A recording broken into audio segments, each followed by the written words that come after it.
Hello everyone and welcome to the channel. In this video, I will show you exactly how to change your Roblox location if you accidentally change it. Start by navigating to Roblox app on your mobile phone. Make sure to log in or sign up your account on Roblox. Then, tap on the More option shown at the bottom right corner. Now find and reach the settings of your account. After that, tap on Account Info and scroll down. Here, try to find the Change Location option. Go back to More again and select Help and Safety. Following that, tap on Help and scroll down to choose Keep Your Account Safe. Now it'll give you the link by scrolling down and tapping on it. Add your date of birth and give your contact information.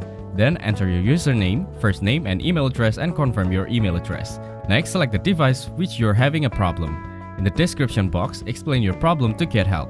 You can explain in the words such as you're facing a geographical issues on Roblox. Here, explain that you're from current location and previously cited to there. But your location has currently shifted to abroad at the location you want kindly help you with the issues as soon as possible. In the end, simply hit the confirm button to report a problem. Thank you everyone for watching, hope you got some value. Make sure to like the video and subscribe to our channel. Leave a comment down below. See you in the next one.